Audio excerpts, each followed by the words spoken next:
Saludos y bienvenidos jóvenes de noveno grado. Bienvenidas, bienvenidos a este nuevo vídeo y el último de las guías de aprendizaje de ciencias, salud y medio ambiente. Unidad número 13, la Tierra y el espacio. Semana 32, contenido, modelos históricos del sistema solar y quédate hasta el final. Ahí te socializo también la evaluación sugerida con las tres diferentes actividades. Recordad, hemos llegado a la recta final del año escolar y por supuesto muchos de ustedes pues se van a despedir de la institución educativa que los vio crecer desde parvularia, posiblemente desde primer grado a otros, hasta noveno grado. ¿Qué debes saber? Introducción. Nuestros ancestros, los nahuas, consideraban el sol y la luna un regalo de los dioses. Sus leyendas contaban que quien quería convertirse debía sacrificarse en el sol. Un pueblo que comenzó a ver los fenómenos naturales desde otra óptica fue el griego. Sus sabios llevaron a la humanidad al pensamiento científico. Fueron los primeros en creer que se podía explicar el universo usando lógica en lugar de religión y mitología. Gracias a estos pequeños pasos para entender el mundo que nos rodea, nació posteriormente la gran antigua de las ciencias, la astronomía. Y ahí tenemos algunos modelos. Vamos a comenzar con el geocéntrico. Pitágoras, sabio griego, a quien le debemos la expresión de cosmos, define al universo como ordenado y armonioso. Algo curioso de él es que consideraba los círculos y las esferas como una figura perfecta, debido a que cada punto de su superficie tiene la misma distancia al centro. Esta idea tuvo mucha aceptación para describir la trayectoria de los cuerpos celestes en el espacio. Pensaba que se movían describiendo órbitas circulares. Otro aporte importante fue hace más de 2500 años, cuando se consideraba a la Tierra redonda. Quizá uno de los sabios más grandes del mundo antiguo es Aristóteles. Aunque erróneas, muchas de sus ideas perduraran por más de 1000 años. En el año 340, antes de la era común, Aristóteles retomó las ideas de Pitágoras, estudió los eclipses de luna y concluyó que la Tierra debía ser redonda por la sombra que proyecta la Tierra sobre la luna cuando suceden dichos fenómenos, eh, y describió que la Tierra estaba localizada en el centro de una gran esfera celestial conformada por 56 esferas más pequeñas. Cada una de estas esferas movía un cuerpo celestial en círculos perfectos alrededor de la Tierra. La esfera más cercana a la Tierra era la Luna. ¿Recordás? En la antigüedad, eh, los más pensantes en ese momento pues consideraban que la Tierra no era esférica, sino plana.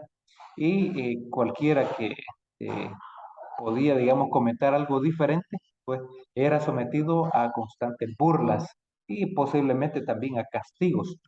En el siglo II de la era común aparece un sabio griego de nombre Ptolomeo, quien contó y catalogó 1022 estrellas sin utilizar telescopio. Gracias a los árabes que tradujeron sus trabajos, conocemos su legado. Ptolomeo, al igual que sus antecesores, consideraba que la Tierra, como el centro del universo, sugería que astros y planetas deberían seguir trayectorias circulares. Sus ideas y las de Aristóteles lo llevaron a ser considerados los principales defensores de la teoría geocéntrica. Esta teoría colocaba a la Tierra como el centro del universo y la Luna, planetas y estrellas giraban alrededor de nuestro mundo. Bueno, hasta en ese momento pues tenían algunas ideas veraces, pero también muchas ideas eran erróneas porque ellos consideraban también que el planeta Tierra era el centro y en realidad pues estaban equivocados. Eh, Luego ahí tenemos en la figura número uno el modelo geocéntrico de Aristóteles y por lo tanto pues una idea equivocada porque para comenzar pues eh, la Tierra no es el centro y pues estos planetas pues no giran alrededor de la Tierra, sino lo hacen alrededor del Sol. Posteriormente, pues Ptolomeo observó que Saturno, Marte y Júpiter al parecer se movían hacia atrás. Para poder explicar ese extraño comportamiento, sugiere pequeños ciclos dentro de las órbitas circulares. Luego tenemos el siguiente modelo, el modelo heliocéntrico. Veamos en qué consiste. Aristarco de Samos, 310-230 a.C., fue la primera persona que sugirió que la Tierra podría darle vueltas a un sol estacionario. Y ahí va la idea un poco más exacta de lo que en realidad sucede. Eventualmente sus ideas fueron rechazadas. En esa época los griegos no sabían de la gravedad, por lo que un planeta en movimiento les parecía absurdo. Y fue objeto de burlas. Sin embargo, pues Aristarco de Samos pues, estaba más en lo correcto. En el año de 1514 de la era común, un sacerdote polaco de nombre Nicolás Copérnico distribuye entre sus amigos un ensayo donde describe su teoría heliocéntrica. Para llegar a sus conclusiones, Copérnico estudió los tratados de Aristarco de Samos, un sabio griego de 2300 años atrás. Copérnico comprendió que ese movimiento hacia atrás de los planetas se hacía porque cada planeta tenía su órbita alrededor del Sol y como la Tierra estaba más cerca, le parecía que estos planetas se atrasaban. Este fenómeno lo podemos comparar con una pista de carrera. Por ejemplo, notarás que el corredor que va en el carril interno corre menos distancia que los competidores que se desplazan en los otros carriles, más afuera. Las ideas de Copérnico eran adelantadas a su época. Su trabajo fue publicado en su lecho de muerte. Su libro fue prohibido por más de 200 años. Fue inmortalizado dándole su nombre a un cráter de la Luna y la NASA le puso su nombre a un observatorio espacial. Copérnico fue el padre de la astronomía moderna. Entonces retomaron las ideas, pero 200 años después de la muerte.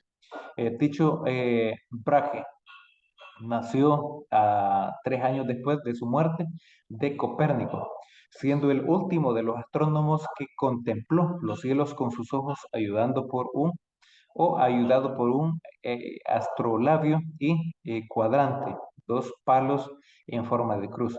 Diseñó un método para observar estrellas y planetas. Apoyó las ideas de Copérnico, sus observaciones y fueron más precisas. Y ahí tenemos en la figura número 2 modelos Tycho Brahe.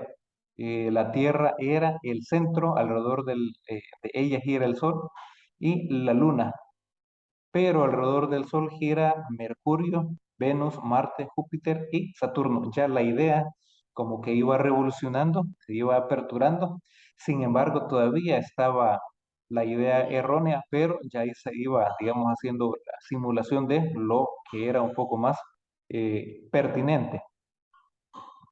Desarrolló un modelo del universo donde proponía que el Sol y la Luna giraban alrededor de la Tierra y los demás planetas lo hacían alrededor del Sol. Quizás el mayor logro de Tycho fue contactar un año antes de su fallecimiento en 1600 a Johannes Kepler en su lecho de muerte. Tycho Brahe entregó sus observaciones a Kepler y sus últimas palabras fueron: que no parezca que viví en vano. Bueno, interesante esas palabras para su sucesor. La primera ley de Kepler nos dice que los planetas describen órbitas elípticas estando el Sol en uno de sus focos. Bueno, ahí ya está un poco más interesante porque el movimiento no es circular, sino elíptico.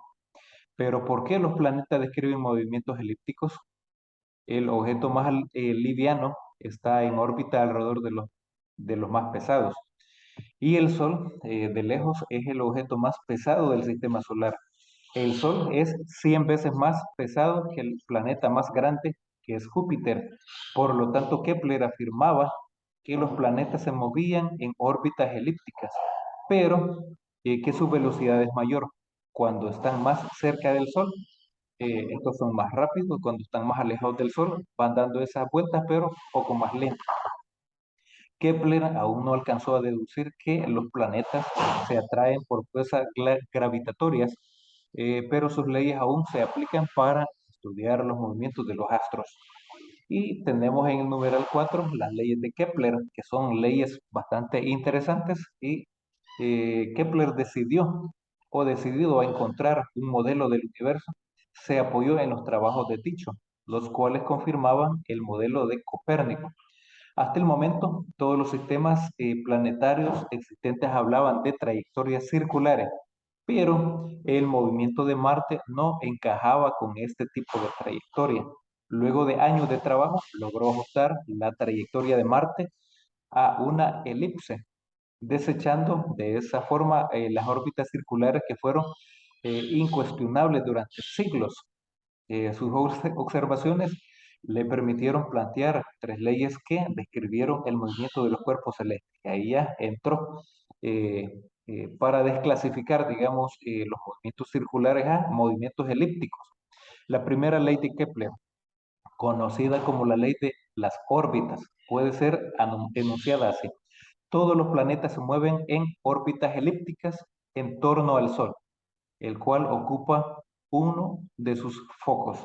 Bueno, entonces ahí ya cambió ese paradigma que se mantenía en los siglos anteriores o que mantuvieron, digamos, con esas afirmaciones, con esos argumentos, con esas hipótesis, los antecesores a él. Y ahí podemos visualizar de forma gráfica una elipsis. Una elipsis no es algo circular completamente. Entonces las órbitas planetarias son elípticas y el Sol ocupa uno de sus focos. Y ahí lo podemos apreciar de esa manera. Segunda ley de Kepler. Kepler también se percató de la relación que existía entre la velocidad de la órbita y la posición del planeta. Esto quiere decir que cuando un planeta se encuentre en las cercanías del Sol, se moverá mucho más rápido que cuando esté mucho más lejos. En otras palabras, lo que quiere decir Kepler es que mientras más cerca está del Sol, más rápido da esa elipsis, da esa vuelta alrededor del Sol. Por ejemplo, el planeta Tierra se tarda 365 días en completar una vuelta completa. Y no es de forma circular, sino es una elipsis. El enunciado de la segunda ley de Kepler, conocida también como la ley de las áreas, es el área barrida por el radio vector de un planeta es proporcional al tiempo empleado en barrerla. En otras palabras, barre áreas iguales de la elipsis en tiempos iguales. Y ahí tenemos de forma visual a qué se refiere eso. Si ahí está, digamos, el Sol, ahí pues está un área que va a ir barriendo en el tiempo también, que son tiempos iguales. ¿Qué más tenemos? Tenemos la tercera ley. En la tercera ley de Kepler dice que después de descubrir sus dos primeras leyes, dio a conocer su tercera ley del movimiento planetario, conocida también como ley de los periodos. El cuadrado del periodo de revolución de un planeta T es proporcional al cubo del semieje mayor de la elipse que describe su órbita A. En otras palabras, el tiempo que toma el planeta para completar la órbita alrededor del Sol se llama periodo orbital. El cuadrado de ese periodo, el periodo multiplicado por sí mismo, dividido por el cubo de la distancia, distancia multiplicada por dos veces por sí misma, es la misma para todos los planetas. En términos más simples, un planeta que esté 4 veces más lejos del Sol que otros planetas se demora 8 veces más en girar alrededor del Sol. Por ejemplo, a la Tierra le toma cerca de 365 días completar una vuelta alrededor del Sol, pero a Júpiter, que está más lejos, le toma 4.300 años completar una vuelta alrededor del Sol. Una gran diferencia. Entonces, ahí podemos observar, por ejemplo, el planeta que completa, digamos, una elipsis o da una vuelta completa alrededor del Sol, ese es Mercurio.